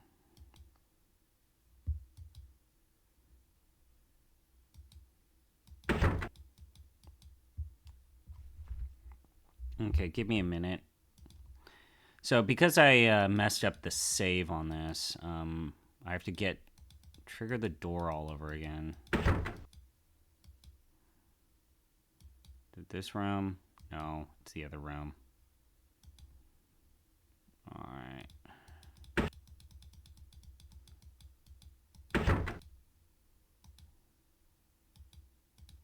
Yeah, there it is.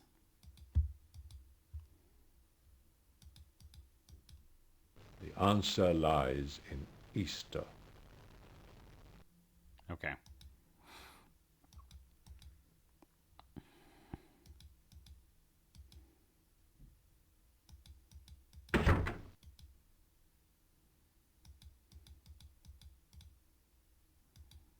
Answer lies in Easter. The solution is to find those Easter Island heads over here.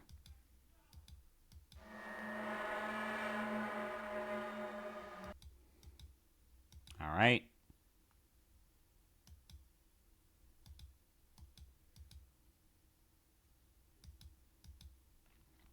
Let's get one of the optional spooky sequences or one of the secret rooms. I'm not going to get all of them because that sounds like it would be a waste of my time. Oh, nope, I can't interact with those paintings.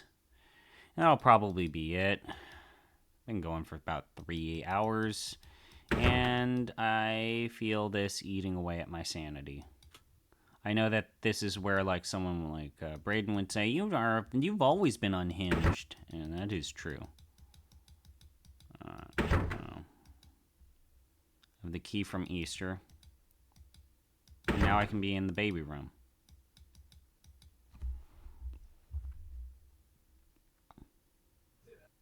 Okay, so it's just a scarf. Cool.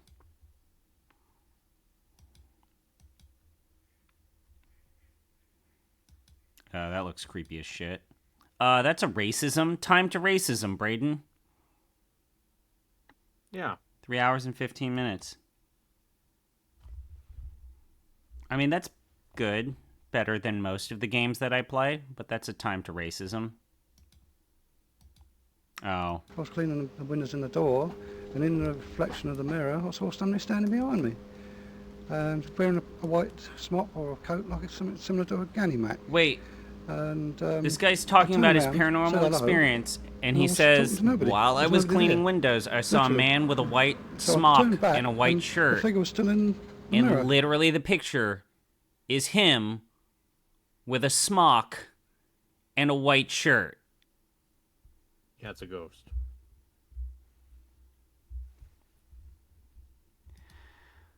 I'm going to lose my mind. Okay. Are any of these drawers interact? Oh, this one's interactable.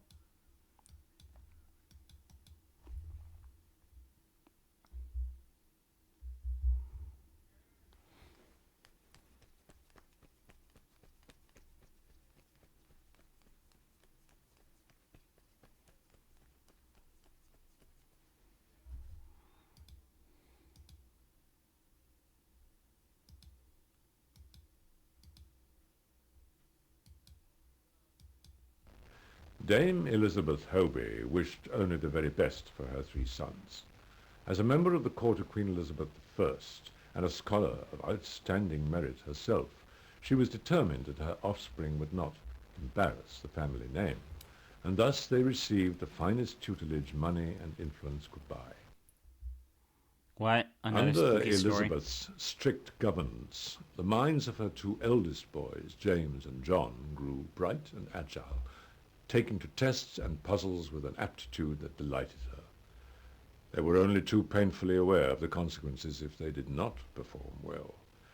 They had only to listen at the door of their mother's study when she was disciplining her youngest son, William, who sadly did not share his brother's intellectual gifts.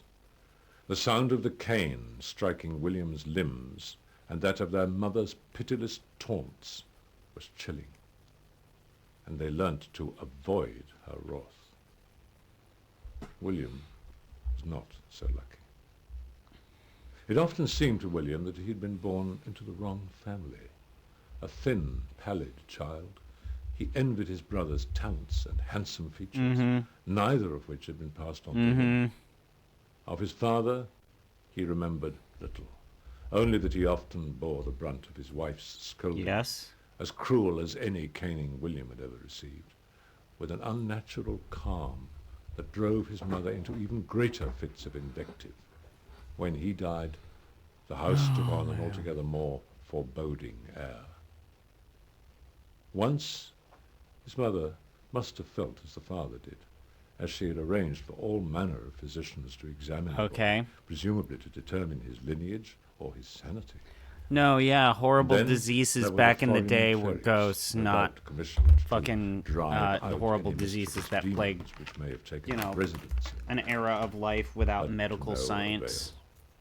What? Whilst the more generous claimed that there was something not right in the boy's head, none could deter Elizabeth from her unshakable conviction that William was simply lazy and maliciously stubborn. As for William himself, He always knew there was something wrong inside, but no one asked him. He would spend hours staring at a page in a book, concentrating with all the mental vigor he could summon, and yet the words would make It no doesn't sense. sound like this is a boy tutors that would could persevere see for a ghosts. time, It sounds like a and even his boy brothers that and a had charitable schizophrenia. mother might offer assistance, but still, the words would make no sense. Before his eyes, the letters swam, shuffled, and pranced about, doing anything but sitting still on the page long enough for him to decipher them. As for the sums, well, that was like Audio reading, only schizophrenia. worse. 2 plus 2 seldom equaled 4, except when it was counted out whilst the cane was being brought down on his white knuckles. But the very worst was writing. Squeezing hard on the quill his mother had specially purchased for all her sons, William carefully dipped it in the inkpot and brought the nib to the blank page, cupping the falling ink into his other hand. Yet when it met the paper, he could only manage a few tense scrawls before the nib invariably got caught in the thick fibers, and he tore the first sheet, blotting the rest of his exercise book in the process. He sobbed convulsively over his shame that it only brought unwelcome attention to his handiwork. Sometimes he fought back the tears and managed to secrete the stained, sodden books through a gap in the floorboards beneath his desk. But more often than not, he was caught defacing the page, a punishment for which was severe. The cane sang briefly before it bit into his flesh, and then a throbbing numbness passed over him. Afterwards, his mother sent him to consider his crimes in the cool, dark room at the top of the stairs. On the day of examination, when the boys were to be judged for their future placement in the halls of learning, William pleaded with his mother that he was unprepared for such a test, but she would have none of it, insisting the experience would focus the boy's mind and energies and put an end once and for all to his willful laziness. James and John acquitted themselves with distinction, as expected, while young William struggled mightily with his tasks, but succeeded only in covering his books with illegible scribbles and oceans of ink. Racked with anxiety, the boy waited for his mother to bid the inspectors goodbye and apologize for her youngest, who was a constant disappointment to her. And then the storm broke. Dame Elizabeth sent James and John out of the room, while she fetched the birch cane resting idly in the corner of the study and approached What William. is the purpose of this? The boy flinched at the first cut, which ripped viciously across his forearms, and the next which tore across the back of his legs. The cane became a when's blur a ghost of gonna pain, suck my dick? and he lost count Yeah, of the that's the strokes, but answer. he would not cry out. Elizabeth was overcome with a rage that terrified her, and still she beat him. The stick crashed down on the cowering boy's head and back, and still she beat him. It was as if someone else held the cane, and she became a helpless onlooker. The boy crumpled to the ground, and still she beat him. Elizabeth only stopped when her other sons burst into the room and restrained her hand. Horrified at what their mother had done, James and John removed William from her presence and carried his unconscious form to the place at the top of the stairs where they locked him in. Elizabeth was summoned to court the next day and sent her eldest sons to their aunt some miles away, leaving William to fend for himself.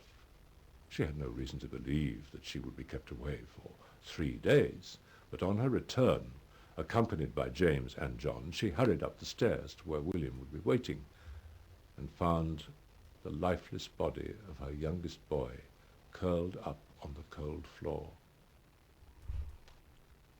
At least there would be no further lessons. Dame Elizabeth, however, was stricken with guilt and remorse for over 40 years until her death. But there was to be no absolution. Her troubled spirit can still be seen wandering the east wing of Bisham Abbey, her skin the colour of ink, and her dress cream like parchment. Her hands are endlessly wet with blood and This soap. is She tries to genuinely wash away her disturbing. sins in a ghostly basin that floats before her. For even her ghost can never escape the memory of her deeds, which still exist in the form of leather-bound exercise books, forever stained with the ink blots and tears of her son. Okay. Well, I don't want to do that again. Don't want a story that just recontextualizes child abuse. Cool. Not cool at all. At all. Not a fan of that.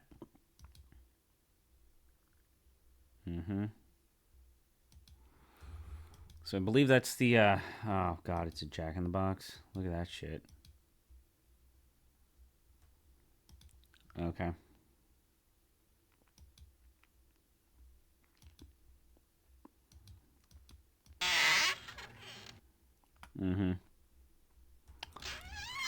Okay. Well, Braden, I think that's it. I can think of no way better to end this. Wait, is that something I can interact with? What's this hammer? Christopher Lee has appeared in over 230 films, including 1948 Hamlet, 1948 Scott, Police Academy 7, Mission to Moscow. Where's 1941? Okay. Okay. There's Dracula. Okay, yeah, there's the Hammerstein films. Okay. Cyber Den. Okay. That's funny. So, as we bid adieu, at least I'm not... Oh, wait. Was there really no, like, ghost paranormal people stuff in this room? It was just one spooky story? Okay. Whatever. What was this one? Yeah, we've already done that one. So, Braden, I can think of no better way to wrap this up, to end this once and for all, than to interact with Ghost Gun one more time. Let's do Ghost Gun one last time. We got it. We got to end on Ghost Gun, right? Let's end with Ghost Gun. I need some Ghost Gun in my life. Now, for those of you that caught the start of this, this is effectively the end of this stream. But I need Ghost Gun. So again, this is the latest, at least in 1994, invention by Ghostbusters UK. That's really what they called their organization. They actually hunt the ghosts and shoot them with an LED gun. This fascinating piece of machinery was constructed in case we needed to be... I just need it one more time. With a terrifying entity of some sort. Because people often say to us, have you ever been frightened with what you're doing? We've never actually been frightened, but you never know. If we saw an entity, we could in fact, literally, like the Ghostbusters, we could sort of, fire a beam of light. Boy. And, we might have an epileptic ghost if we did that, but it is a very real piece of machinery. Now, it's very complicated, but in brief, on the side of the machinery, we have here a GSR machine, galvanic skin response machine, which you hold in one hand, and if you see something that's frightening, you could sweat. You might not realize you were sweating, but there would be a response in the palm of your hand. This then emits a high-pitched buzz, and if you felt uncomfortable You think, my God, people have reported a sinister presence there, but I don't actually see anything. You hold this, and if you began to feel uncomfortable, it would be responded, you get a sound here, and then if you wanted to, even I though you was couldn't laughing see so it much with the your first physical time, eyes, so I didn't you could actually. nevertheless upset it with that. It's very difficult with anything like this. It's more commonly ridiculous with to me trying decide to just what is, absorb this as naturally. It were, subjective or objective. It's something that you think you're going to feel, or is there something really there?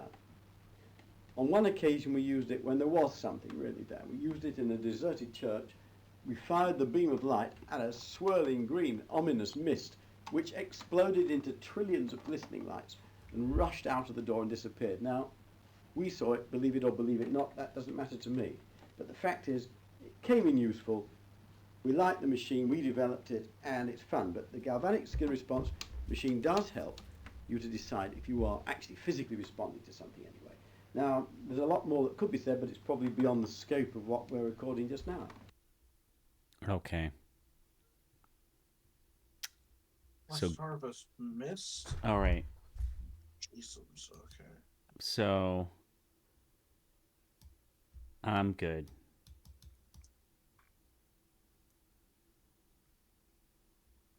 What?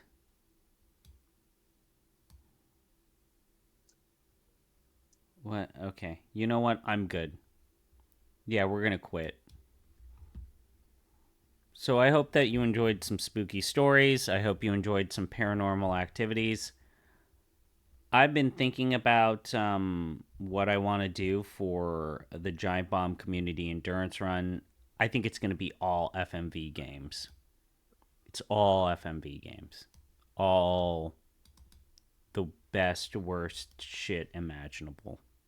And it's going to kill me, but I'm going to do it. I'm figuring that we do some Star Trek stuff, Star Trek Borg and Star Trek Klingon on like Sunday. Friday's gotta be Eastern Mine 1. Yeah, it's gotta be Eastern Mine. That might be the only thing I play on Friday. You like the ghosts? Yeah. But anyways, I'm thinking nothing but FMV stuff. And then maybe that Goosebumps game. That Goosebumps game is good. I wonder if I got it to...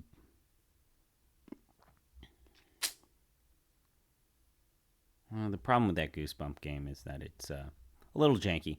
All right, I'm going to bid you all adieu. Been going for 3.5 hours, and I'm tired. Anyways, bye, everybody.